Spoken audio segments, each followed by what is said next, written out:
Bonjour mesdames et messieurs, je suis tout à fait ravi de vous retrouver dans cette nouvelle édition dans votre émission semi-quotidienne Midi au Caire. Comme vous savez, pendant cette édition, on essaie de jeter un coup d'œil sur les grands événements qui ont marqué que ce soit la scène politique, économique ou même la scène de la culture ici en Égypte durant les dernières 24 heures ou même durant les derniers jours.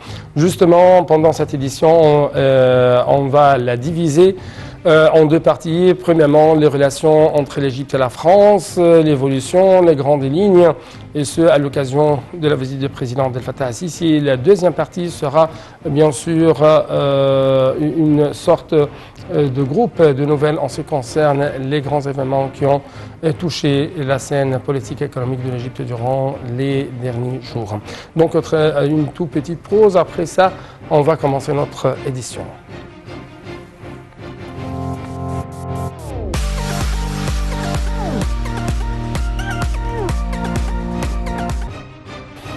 À la une donc de cette édition, c'est le président égyptien Abdel Fattah al-Sisi qui doit effectuer aujourd'hui une visite officielle en France à l'invitation du président français Emmanuel Macron. Le porte-parole de la présidence de la République, Bassam Radi, a déclaré que la visite s'inscrivait dans le cadre de la volonté des deux parties de développer les relations stratégiques entre les deux pays et de discuter même des moyens de les renforcer au cours de la période à venir. Au menu de la visite, des entretiens en tête-à-tête doivent être tenus entre les deux présidents, Abdel Fattah al-Sisi et le président Macron. Les deux doivent également aborder tous les aspects et toutes les questions de relations bilatérales ainsi que la coordination politique conjointe sur les questions régionales et internationales. Le porte-parole de la présidence égyptienne a déclaré que la visite comprenait également de rencontres du président Abdel Fattah al-Sisi avec le Premier ministre français, un certain nombre de ministres et de hauts fonctionnaires français ainsi que le président de l'Assemblée nationale du Sénat français afin de présenter la vision égyptienne des crises régionales et comment y faire face, en particulier celles liées à la région de la Méditerranée orientale et du Moyen-Orient. M. Abdel Fattah al-Sisi doit également discuter de l'intensification de la coopération conjointe entre les deux pays, le renforcement de relations bilatérales, en particulier dans les domaines de l'investissement et du commerce, à la lumière des efforts de l'Égypte visant à encourager et à attirer les investissements étrangers pour qu'ils participent aux grands projets nationaux dans le cadre du processus de développement global, selon bien sûr les déclarations faites par le porte-parole de la présidence, Bassam Radi.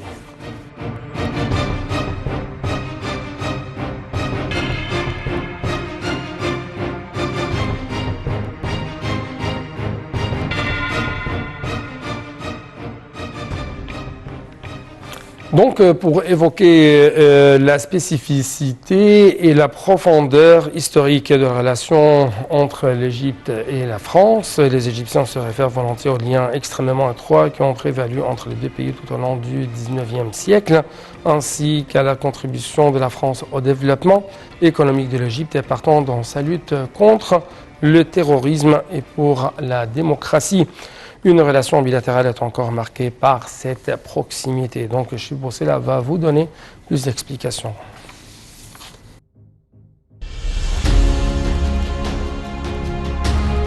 L'Égypte, qui joue un rôle central en faveur de la paix et de la stabilité au Moyen-Orient et en Afrique, est aujourd'hui un partenaire essentiel de la France.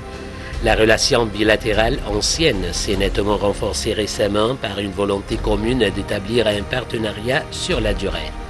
En témoigne la multiplication des visites officielles et l'achat par l'Égypte de 24 Rafales et d'une frégate multimission le 16 février 2015, puis l'achat des 2 BPC Mistral en septembre 2015. Le président Abdel Fattah al-Sisi avait effectué une visite officielle en France du 25 au 27 novembre 2014. Cette visite a illustré une détermination partagée de renforcer le partenariat franco-égyptien dans tous les domaines, tant économique, militaire, culturel, qu'en matière d'éducation et de francophonie. Ces perspectives de coopération pour les années à venir ont été dressées dans une feuille de route conjointe adoptée par les ministres des Affaires étrangères français et égyptiens. Les rencontres bilatérales de haut niveau se sont multipliées avec le déplacement à Paris de l'ex-premier ministre Brahim Mahlab le 13 mai 2015. La participation du président de la République française en tant qu'invité d'honneur à l'inauguration le 6 août 2015 des travaux d'élargissement du canal de Suez et la visite du Premier ministre au Caire les 10 et 11 octobre 2015. Le président égyptien a d'autre part participé le 30 novembre 2015 à Paris à la conférence sur le climat COP21 et il a effectué une visite officielle à Paris en octobre 2017. Il est vrai que les rapports franco-égyptiens sont au beau fixe. En 2017, les échanges commerciaux entre la France et l'Égypte ont enregistré une augmentation de 21,8%, soit 2,5 milliards d'euros. Grâce surtout aux exportations tricolores qui ont grimpé de 20,6% la même année pour atteindre 1,9 milliard d'euros. En termes d'investissement direct à l'étranger, cette proximité entre les deux États est encore plus manifeste puisque sur les 5 dernières années budgétaires, la France se classe au 6e des investisseurs étrangers derrière le Royaume-Uni, les États-Unis, les Émirats arabes unis, la Belgique et l'Arabie saoudite. Ce qui place l'Hexagone, selon la Banque centrale d'Égypte, au 11e rang des partenaires commerciaux du pays sur l'année fiscale 2016-2017. Est fait du Caire le premier client de la France au Proche-Orient. Une aubaine pour l'Hexagone d'un point de vue strictement économique, puisqu'il convient de rappeler que l'Égypte a été le premier pays à acquérir le Rafale en 2015, alors que le dernier-né des avions de chasse français peinait à trouver preneur. Résultat, un contrat de plus de 5 milliards d'euros à la clé et un appel d'air en direction d'autres pays comme l'Inde et le Qatar qui imiteront le Caire peu après. Là aussi avec des retombées économiques en termes numériques aussi bien que d'emplois importantes. Outre le Rafale, l'Égypte s'est également montrée intéressée par divers matériels militaires français comme des frégates multimissions, des corvettes ou encore des radars et autres drones. Mais comme l'avait rappelé Emmanuel Macron en octobre 2017, le président Abdel Fattah el-Sisi a un défi, la stabilité de son pays, la lutte contre le mouvement terroriste. Paris aide le Caire dans la lutte antiterroriste qu'elle mène depuis des années et qui s'est intensifiée au gré des attentats sur le sol égyptien. Les deux pays coopèrent d'ailleurs étroitement en la matière, comme l'a rappelé la ministre française de la Défense, Florence Parly, lors du Salon de l'armement EDEX 2018 en Égypte. Réduire la relation franco-égyptienne au seul échange dans le domaine militaire serait cependant réducteur, car les entreprises tricolores SM dans des filières diverses et variées comme les infrastructures et l'énergie.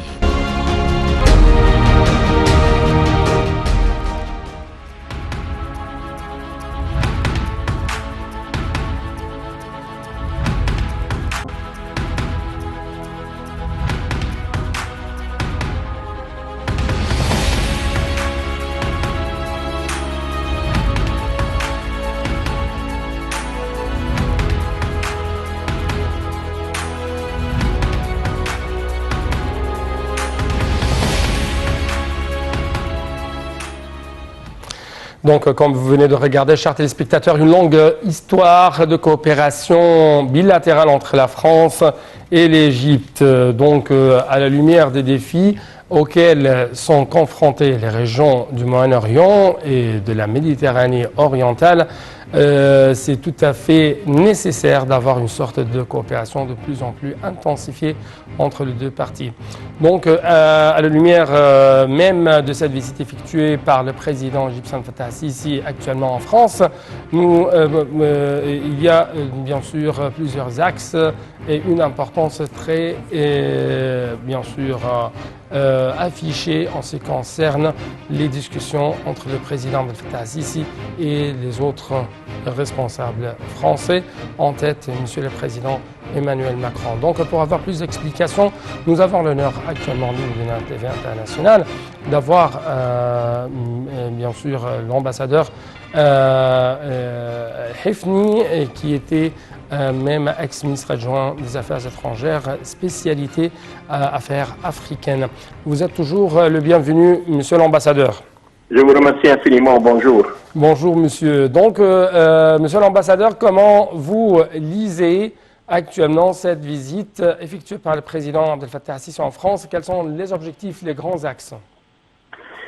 Il y avait des échanges de visites qui étaient assez fréquents, mais vu la situation sanitaire au niveau mondial, alors cet échange a été un peu restreint. Mais reprendre ces échanges au plus haut niveau, c'est très important. Il y a trop de développement sur la scène internationale et régionale. Il y a une nouvelle administration qui sera instituée au mois de janvier à la Maison-Blanche aux États-Unis. Les perspectives en ce qui concerne les développements, peut-être les changements sur la scène internationale. Il y a l'attention accrue à l'est de la Méditerranée.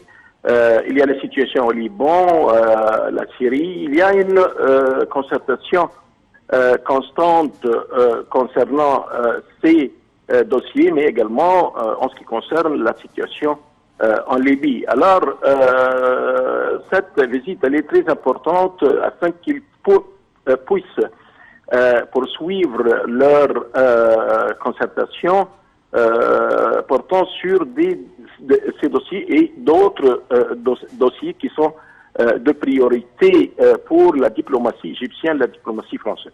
Le fait que le président effectuerait une visite qui va durer pour 3 jours, ça signifie qu'il y aura d'autres rencontres, pas simplement la rencontre au sommet, mais avec les plus hauts responsables et je crois même avec les entrepreneurs ou les hommes d'affaires français qui ont des investissements et qui peuvent élargir le champ de ces investissements en Égypte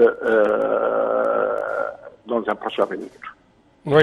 Donc, d'après vous, dans la ligne de mire de cette visite effectuée par le président Abdel Fattah al-Sisi, non seulement l'intensification de la coopération dans le domaine politique ou même dans le domaine militaire, mais aussi dans le domaine d'investissement, dans le domaine d'économie, n'est-ce pas? Tout à fait, tout à fait. Et comme je viens de le dire, les relations bilatérales ont atteint une étape imprécédente. Il y a une coopération accrue, des concertations entre les deux diplomaties. Il y a les relations au niveau militaire et sécuritaire aussi témoignent d'un développement accru. On l'a vu, les exercices militaires conjoints entre les deux pays et même comprenant d'autres pays comme la Grèce, Chypre et les Émirats arabes unis qui viennent de terminer. Alors là, il faut, malgré les effets assez négatifs portant sur la situation économique, que ce soit en France ou en Égypte ou dans le monde du fait de ce virus qui s'était répandu au niveau mondial, il faut quand même assurer la poursuite du développement au niveau économique et surtout dans les niveaux des investissements. Oui. Donc, d'après vous, il faut que cette relation stratégique au niveau économique, au niveau militaire, se traduit bien sûr en chiffres, c'est-à-dire dans le domaine de l'économie. Je dois vous remercier infiniment pour de tels éclaircissements de votre part, M. Ali El-Hefni, ex-ministre adjoint des Affaires étrangères de l'Égypte. Donc, chers téléspectateurs, de retour, si je peux dire, à l'intérieur de l'Égypte, le président Abdel Fattah el-Sisi a effectué une visite d'inspection de plusieurs projets routiers dans le gouvernorat du Caire et du Gizeh. Donc, tout de suite, les grandes lignes de cette visite d'inspection avec Marwa Arafat et Hachel. Le président Abdel Fattah el-Sisi a inspecté les projets du réseau routier national au Caire et à Giza. Le porte-parole de la présidence de la République a déclaré que le président a inspecté un certain nombre de nouveaux axes et routes dans les gouvernorats du Caire et de Giza, y compris l'axe d'Héliopolis-Ramsès et son extension à la zone du 6 octobre, passant par le pont du 6 octobre. Son Excellence a également été informé par l'avancement des travaux exécutifs pour un certain nombre d'axes principaux à Giza, en particulier dans la région d'El Mansoureya à la Rocade et à son intersection avec la route d'El Fayoum en passant par Hadai El Haram, pour planifier cette zone et la développer de manière à faciliter la circulation des citoyens qui veulent utiliser toutes les routes et les axes de ces zones. Le président a discuté avec les employés de certains sites pour suivre la position exécutive de l'avancement des travaux de construction, soulignant la nécessité de respecter les calendriers pour l'achèvement du développement de ces axes, insistant sur l'application précise des mesures de prévention du Covid-19 avec le début de l'hiver afin de préserver la santé de tous les travailleurs sur les sites de construction.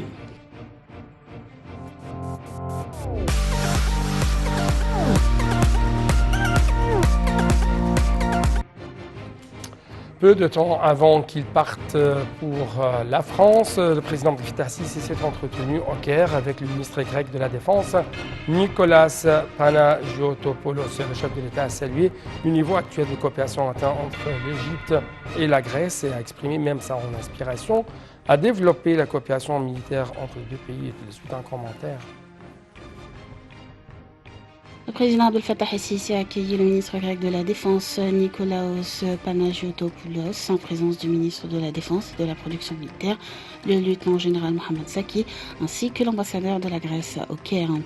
Le porte-parole de la présidence a déclaré que le président a exprimé son aspiration à développer la coopération militaire et la formation conjointe, saluant dans ce contexte le niveau actuel de cette coopération, que ce soit au niveau bilatéral ou tripartite entre l'Égypte et la Grèce et Chypre, dans le cadre de la formation militaire conjointe tripartite Medusa 10, actuellement mise en œuvre avec la participation des forces françaises et émiraties.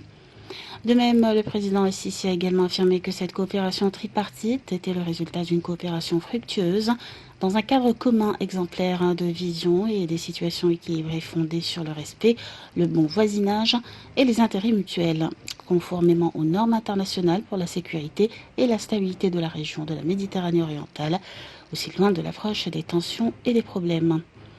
Pour sa part, M. Nikolaos a affirmé que sa visite en Égypte reflétait le développement des relations stratégiques entre les deux pays, qui sont motivées par des intérêts communs, le respect mutuel et le désir des deux pays d'assurer la sécurité et la stabilité dans la région. Exprimant à cet égard la volonté de la Grèce de renforcer les relations de partenariat existantes entre les deux pays au niveau militaire, sécuritaire et d'échange d'informations. De plus, le porte-parole de la présidence a ajouté que la réunion a porté sur les moyens de renforcer la coopération bilatérale militaire, en plus d'échanger des points de vue concernant les derniers développements des questions régionales et internationales, surtout les moyens de lutter contre le terrorisme. Très rapidement, le Premier ministre égyptien, Dr Moussa Mabouli, a assuré l'intérim du président Abdel Fattah el-Sisi lors du sommet africain extraordinaire tenu via visioconférence pour lancer la zone de libre-échange continentale. Lors de son intervention, M. Mabouli a souligné que le sommet devrait plus que jamais redoubler d'efforts pour préserver les résultats réalisés jusqu'ici pour créer une zone de libre-échange en dépit des incidences négatives de la crise pandémique. À cet effet, il a affirmé l'impératif d'entreprendre des procédures efficaces et déterminées qui garantissaient le succès du ZLECA.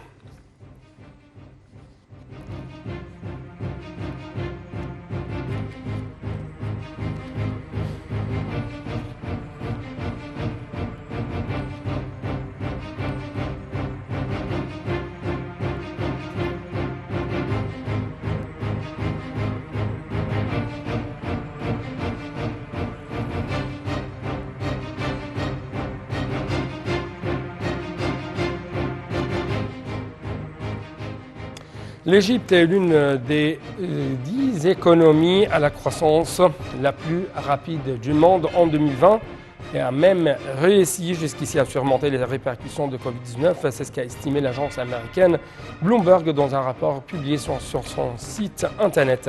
Les économies africaines ont pris le dessus en temps de Covid-19 par rapport aux autres États du monde sur un total de 54 pays africains. Cette affiche une croissance des plus rapides au monde, à savoir l'Égypte, l'Éthiopie, l'Ouganda, la Côte d'Ivoire, le Ghana, le Rwanda et le Kenya.